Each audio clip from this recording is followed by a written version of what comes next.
do is actually get more discussion on what TRIPS jurisprudence might look like. And the way that we've done that is we start our project with a discussion of the relationship between the public domain and innovation. And we ask whether, in light of modern developments, patent law does enough to protect the public domain. After surveying ways that a country might choose to do more to protect the public domain, we then go on to consider strategies and how these would fare under the TRIPS agreement. Now, we aren't finished yet, but our tentative conclusions are on the pessimistic side. Protecting the public domain is a moving target. Technological opportunities change, the way that the scientific enterprise organized changes, expectations change, and domestic IP laws must respond to these developments. We're concerned that TRIPS imposes a rather static view on law, and as a result, it's somewhat incompatible with making the kind of fluid adjustments that we see as necessary to maintaining a vibrant research environment for science. Now, I don't have time to go through the entire analysis, but I'll sketch our argument in basically the order I've just described. So let me start with this notion that a robust public domain is welfare enhancing. In a crowd like this one, I don't actually think that much needs to be said about it, but just to make sure you understand our perspective. This morning, we were talking about the distributive consequences of strong intellectual property protection, who gets access to medicines, questions like that. And of course, that's a really important topic. But our thinking is directed at instrumental issues, focusing on the cumulative nature of knowledge production and the need for access to the knowledge base in order to push the frontiers of knowledge forward even more. The need for a strong public domain to maintain a competitive, creative environment for scientific research. Now, clearly such access needs are long recognized in intellectual property law, but Graham and I fear that because innovation is a dynamic enterprise, the balance that worked when TRIPS was negotiated may well no longer be appropriate. Consider first the characteristics of innovative output. Increasingly, discoveries have a dual character. They have fundamental principles of knowledge. Now, at one time, that fact alone would have meant they stayed in the public domain for all to use. The theory of relativity, for example, goes into the public domain because it's a fundamental principle of knowledge. But there are modern discoveries, particularly in the biotech and computer science industry, that are fundamental principles, but also have immediate end uses. As a result, these are patentable despite their character as fundamental knowledge. Now, I've already pointed out various ways in which patent law is maybe offering less protection, and I think he might be right about some of them. But what we're concerned about is a different aspect of patent law, and that's this notion that new kinds of things are getting patented. These so-called upstream patents are particularly powerful. They're powerful because they control not only product markets, end product markets, but also innovation markets. An example is Myriad's patent on a kit for testing for the BRCA1 gene, which, as I understand it, was just invalidated in Europe. It's a good example. As a test for one genetic determinant of breast cancer, it has end-use significance for doctors and their patients. That puts it within the category of patentable subject matter.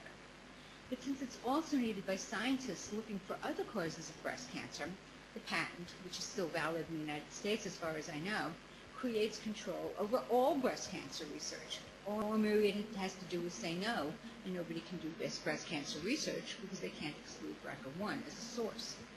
So one important development is that patents have moved upstream. A second factor sounds in the political economy of information production. And another social trend that actually contrasts quite nicely with the one discussed by Professor Halbert yesterday.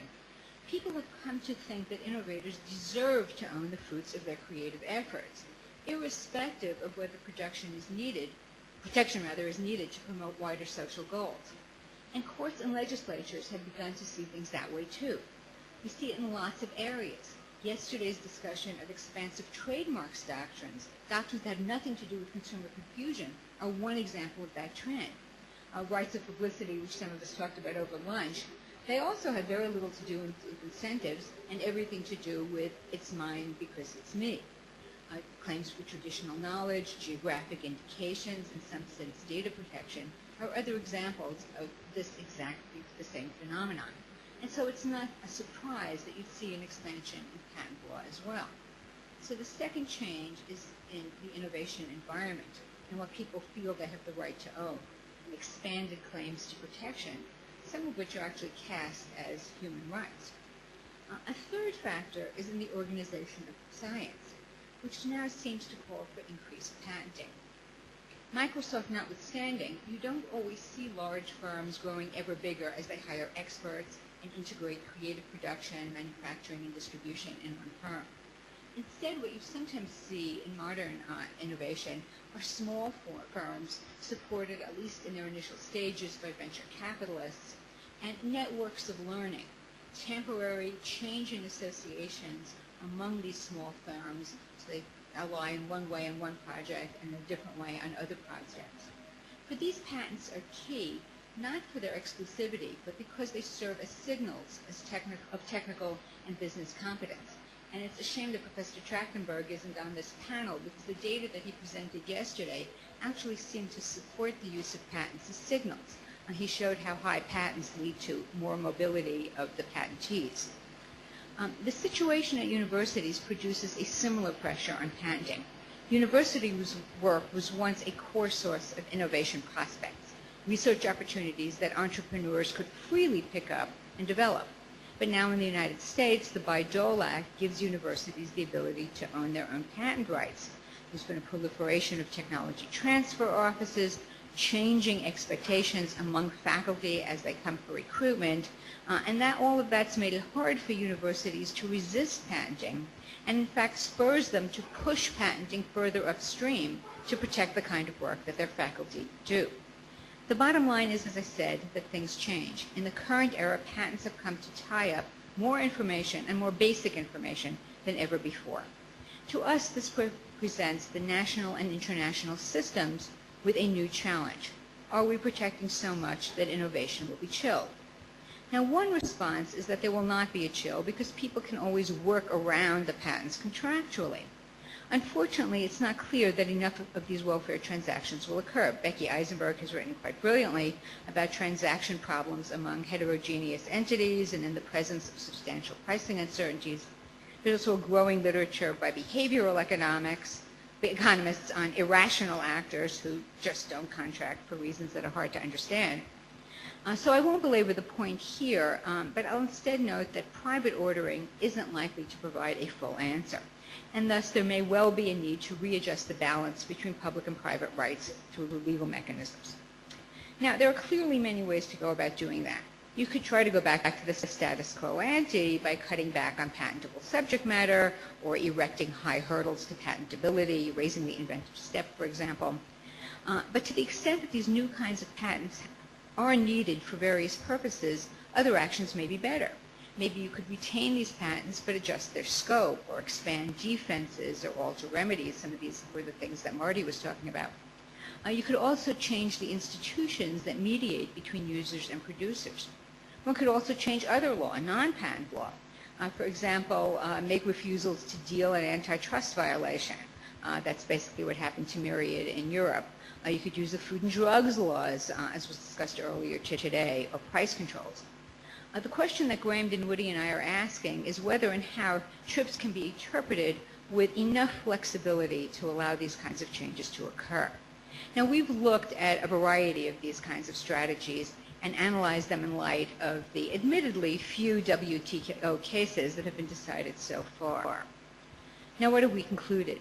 Well, when we apply the teachings of these cases, the legal modifications we examined, we discern 4 themes in WTO jurisprudence that we feel are particularly worrisome. The first is literalism. TRIPS adjudicators tend to use a dictionary as a tool of statutory and treaty interpretation.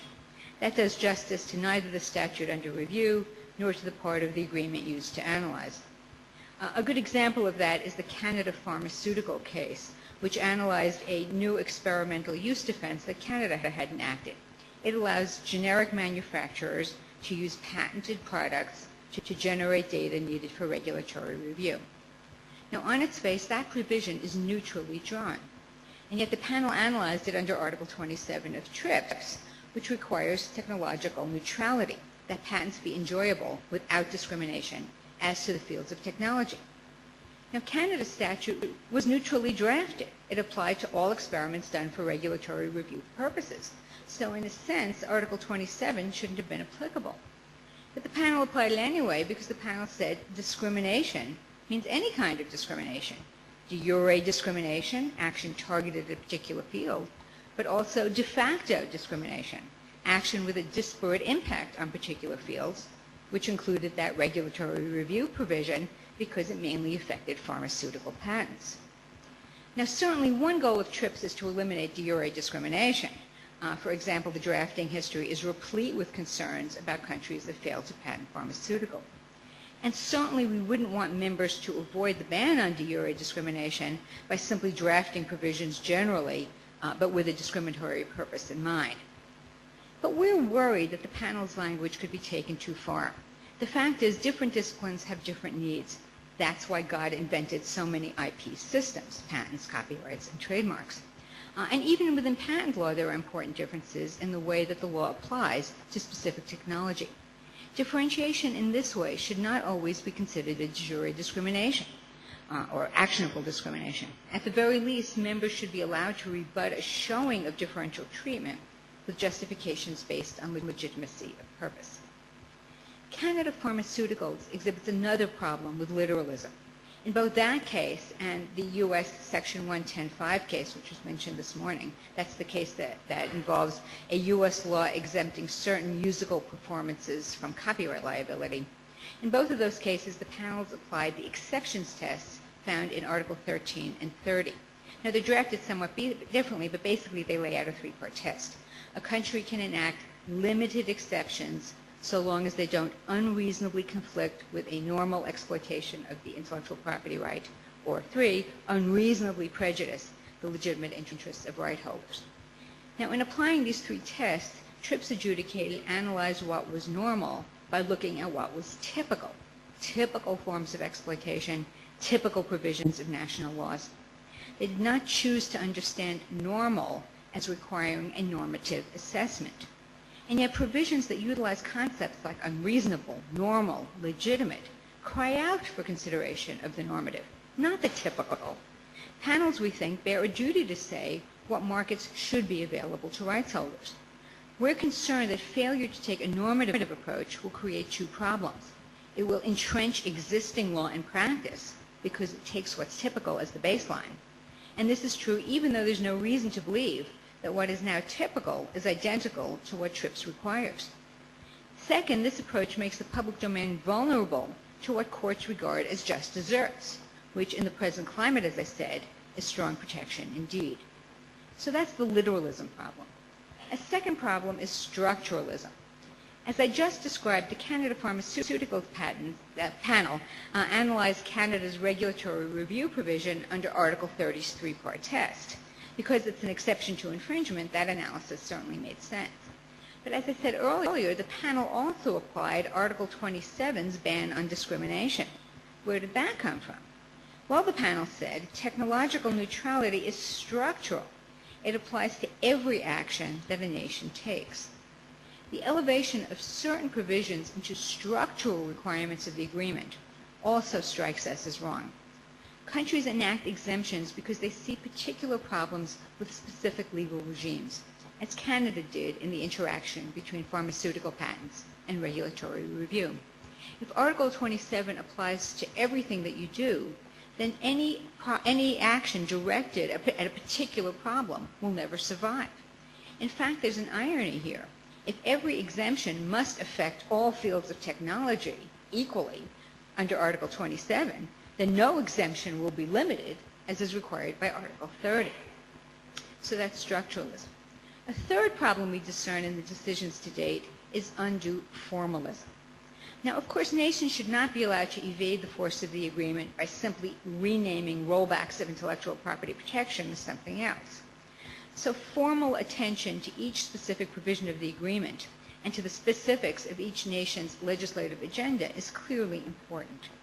But formalism should not be allowed to take over. TRIPS adjudicators need to be alert to the dynamics and limits of national lawmaking. Sometimes IP law is created through a series of trade-offs. One party gives in on one issue because it gets a benefit somewhere else. The formalistic approach that panels have used to date, this parsing of national provisions formalistically, ignores political context. The result is a one-way ratchet. Because TRIPS imposes minimum but not maximum standards, the parts of domestic law that contract protection are vulnerable to invalidation in the WTO. But the trade-off, the part of the law that expands IP rights, that evades scrutiny. The best example here is that U.S. 110.5 decision. As I said, the one that invalidated a U.S. law that exempted certain musical performances from copyright liability. On its terms, the decision looks fair enough. But the reality is that the law invalidated was enacted as part of a package deal. The other part of the package included a significant extension of the copyright term. The term extension couldn't be challenged under TRIPS because there's no ceiling on the duration of protection, but the benefit the public received could be challenged as violating minimum standards, and indeed it's now been invalidated. Now, revitalization of Articles 7 and 8, as described by Daniel Gervais and other people yesterday, is a hopeful sign here. But these provisions aren't used to bring context into the analysis. The result could be vast opportunities to game the domestic system, to agree to a contraction of rights in order to get some benefit, an expansion of rights, knowing all the while that the deal will be unraveled at the international level. That the expansion that you agreed to, the thing you agreed to give up, the contraction rather, the thing you agreed to give up is going to be invalidated while you get to keep the expansion. So that's a third problem, is this kind of formalism. The final issue that I wanted to discuss is whether the panels exhibit sufficient commitment to what Graham and I call neo-federalism. Another way of thinking about the Section 110.5 case is that the panel failed to take domestic interests seriously. Graham and I think that's a mistake too. It has to be remembered that TRIPS isn't just a trade agreement. As others today pointed out, it's also an international agreement, and that means it has to reflect international values, values of sovereignty, diversity, and legitimacy. All values that call for substantial deference to democratic methodology, including the trade-offs that we see in IP lawmaking. Equally important to me as an intellectual property lawyer is that it also has to be remembered that TRIPS is at bottom an intellectual property agreement. It doesn't quite read that way. As Daniel described for us yesterday, TRIPS was negotiated as part of a trade deal by trade hands, people who had little experience with or appreciation for the delicate balance that pervades everything that intellectual property lawyers do. More important, as I've said, the balance changes over time, and it also changes from country to country. It can't be embodied in enduring norms, and therefore it can't easily have been codified into TRIPS. But even though the delicate balance isn't explicit in TRIPS, it is crucial to intellectual property. And so the ability to strike that balance and to keep restriking it as needs change must be found somewhere. We think it's found in a core commitment to respecting national autonomy. In other words, when we in our papers argue that the U.S. should be allowed to exclude upstream patents from protection or enact a fair use defense to patent infringement or make certain researchers immune from liability, we aren't saying that these provisions are allowed because they embody the balance struck in the TRIPS agreement between public and private interests, because the TRIPS agreement just doesn't do balancing. Rather, what we're saying is that these approaches are allowed because the agreement permits its members to make a range of determinations, of which the ones we discuss are permissible option. Without that deference, we fear that worldwide disutilities will ultimately result, that TRIPS will prevent nations from achieving the true goals of IP protection, which after all are not so much about trade as they are about promoting innovation, facilitating creativity, and pushing the frontiers of human knowledge forward. Thank you.